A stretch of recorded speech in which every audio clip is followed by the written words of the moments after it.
Hello नमस्ते म कृष्ण ढकाल स्वागत छ तपाईलाई मेरो च्यानल केडी नेटवर्कमा। आज मैले तपाईलाई चाहिँ अलिकति छुट्टै प्रवृत्तिको भिडियो बनाएको छु। कस्तो छ भने पछिल्लो समय real estate vs share market. यदि तपाईसित टन्न मात्रामा सम्पत्ति छ, घर जग्गा छ हैन छ भने चाहिँ तपाईलाई धनीको रूपमा चित्रित गरिन्छ हाम्रो समाजमा। त्यसले गर्दा तपाईले घर जग्गा सम्पत्ति जोड्नको लागि चाहिँ तपाईले गर्नुपर्ने काम के हो भने चाहिँ रियल इस्टेटमा लगानी गर्दा ठीक अथवा शेयर मार्केटमा, स्टक मार्केटमा। हुन त विश्वका जति पनि धनाढ्य व्यक्तिहरू छन् ती सबै कि रियल इस्टेटबाट आएका छन् कि त शेयर मार्केटबाटै। जस्तै नेपालकै अरबपति विनोद चौधरी पनि नोबेल ब्याङ्कको शेयरबाट माथि आउनु भएको हो। त्यस्तै तपाईको एलन मार्क्स टेस्लाको शेयरबाट हो भने जेफ बेजोस अमेजनको शेयरबाट। त्यस्तै तपाईको डोनाल्ड ट्रम्प भने चाहिँ रियल इस्टेटबाट आउनु भएको छ हैन। त्यसले गर्दा हामीले पछिल्लो समय चाहिँ केमा लगानी गर्दा ठीक हुन्छ र केमा लगानी गरे भने चाहिँ धेरै भन्दा धेरै प्रफिट कमाउन सकिन्छ र धनी बन्न सकिन्छ। आजको यही विषयलाई लिएर चाहिँ यसैको सेरोफेरोमा आजको मैले भिडियो बनाएको छु। भिडियो अन्तिमसम्म हेरिदिनु होला। त्यसपछि केही छ प्रतिक्रिया छ भने आफ्नो प्रतिक्रिया दिन चाहिँ नबिर्सिनु होला। नर्मली सुरु गरौँ हामी चाहिँ पहिला रियल इस्टेटबाट। रियल इस्टेटमा लगानी गर्दा चाहिँ के हुन्छ, मतलब कति लगानी गर्नुपर्छ र कति प्रफिट आउँछ।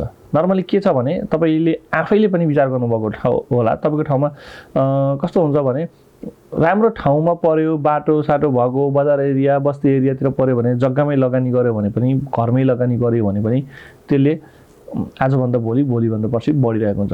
हुन त विश्वमा जति पनि जग्गा छ जग्गाको भ्यालु, जग्गा चाहिँ बढ्दैन तर जग्गाको भ्यालु चाहिँ बढेको छ। किन बढेको छ भने दिन प्रतिदिन मानिसहरू वृद्धि भइरहेको छन्, मानिसहरू जन्मै छन्। त्यसले गर्दा चाहिँ माग पनि भ्यालुको मतलब जग्गा नबढ्ने तर त्यसको माग बढेपछि अभियसली रूपमा चाहिँ त्यसको प्रपर्टी बढ्ने नै भयो। तर यसमा तपाईको नर्मली के चाहिँ छ भने कति लगानी गर्ने। आजभन्दा मैले 1 वर्ष अगाडि एउटा जग्गा काठमाडौँको ठाउँमा कुरा गर्छु म। आजभन्दा 1 वर्ष अगाडि मैले तपाईको 19 लाख रुपैयाँ आनामा एउटा जग्गा किनेको थिएँ।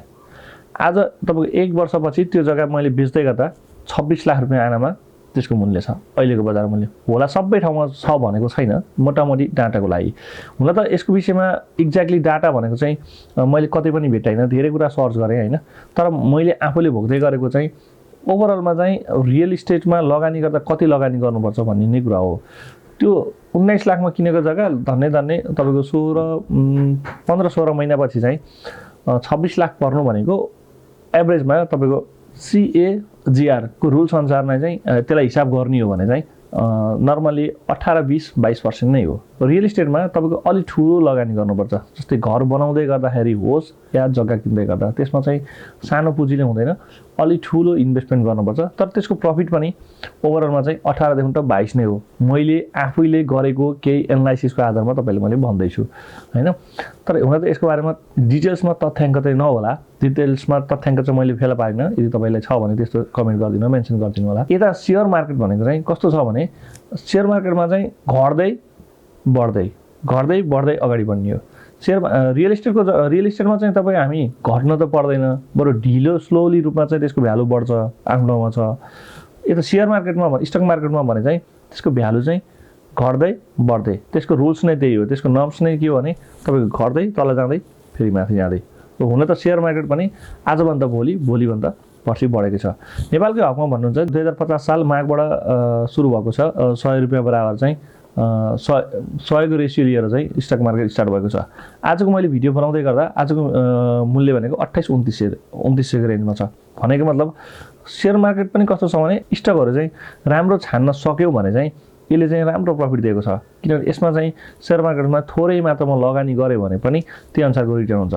तपाईको रियल इस्टेटमा चाहिँ अलिक ठुलो भोल्युममा लगानी गर्नुपर्छ भने चाहिँ स्टक मार्केटमा चाहिँ थोरै मात्रामा लगानी गर्दा पनि हुन्छ। थोरै मात्रामा लगानी गर्दा पनि हुन्छ र तपाईले राम्रो तरिकाले चिन्नु भयो भने त्यसको बोनस आउँछ। प्रफिटमा शेयरको भ्यालु त बढ्छ नै, घट्न पनि सक्छ, घटे पनि बढ्छ नै। तर प्लस त्यसमा के चाहिँ छ भने त्यसको लाभांशहरू खान पाइन्छ। लाभांशले गर्दाखेरि पनि तपाईको त्यसको भ्यालु अभियसली रूपमा बढ्दै जान्छ। मैले पछिल्लो समय 3 वर्ष अघि कुमारी ब्याङ्कको शेयर किनेको थिएँ, जुन भनेको 625 रुपैयाँमा किनेको थिएँ। त्यो भनेको मैले सबैभन्दा महँगो बेलामा किनेको छु।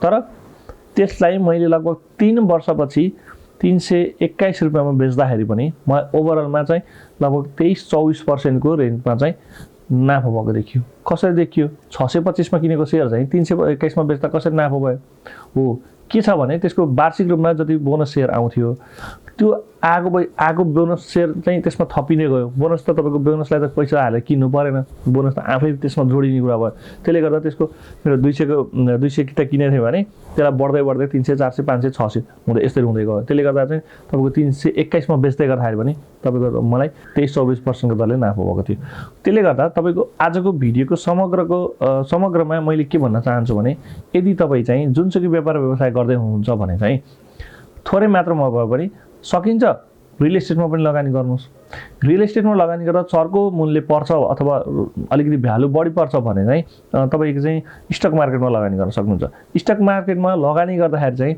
अलिकति सोच विचार पुर्याएर मात्रै गर्नु होला किनभने सबै शेयरहरू राम्रा छन् भन्ने पनि छैन त्यसको लागि चाहिँ धेरै एनालाइसिस गर्ने तौर तरिकाहरू हुन्छन् त्यसको लागि तपाईले युट्युबमै अथवा विज्ञहरूसित सल्लाह लिन सक्नुहुन्छ जुन तपाईले मार्केटमा पाउनुहुनेछ तर हल्लाइको पछि पनि लाग्नु हुँदैन शेयर मार्केटमा चाहिँ राम्रो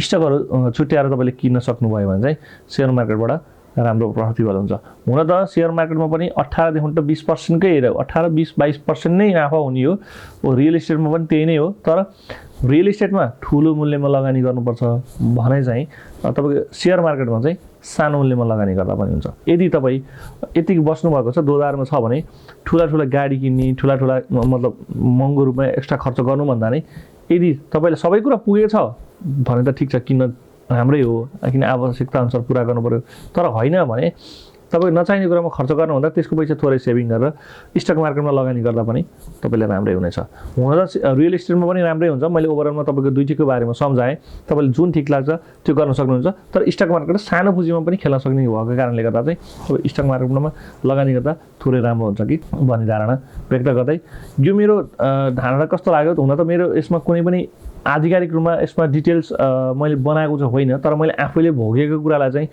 तपाईहरुको मार्फत राख्दै आएको हुँदाखेरि आफैले मैले जे भोगे पछिल्लो केही समयमा जे भोगे हुन त म रियल इस्टेट कन्स्ट्रक्सन व्यवसायको मान्छे हो तैपनि रियल इस्टेटमा प्लस अघिल्लोचोटिको कोरोनाको टाइममा मैले अलिकति शेयर मार्केटतिर बुझ्ने मौका पाएँ बुझ्न खोजेँ र त्यसले गर्दा केही इन्भेस्टमेन्ट त्यहाँ पनि गरेको थिएँ तर बिस्तारै रिटर्न हेर्दै गर्दाखेरि चाहिँ मलाई शेयर मार्केट र रियल इस्टेटमा उस्तै फरक लाग्यो उस्तै देखेँ उस्तै गर्दा रियल इस्टेटमा अलि लगानी बढी पर्यो भने शेयर मार्केटमा कम्ती लगानी पनि भएको कारणले गर्दाखेरि तपाईले पनि आफ्नो डिसिजन लिन सक्नुहुन्छ तपाईलाई जुन बेटर लाग्छ त्यो गर्नु होला भन्दै भिडियो अन्तिमसम्म हेरिदिनु भयो कस्तो लाग्यो प्रतिक्रिया दिन नबिर्सिनु होला धन्यवाद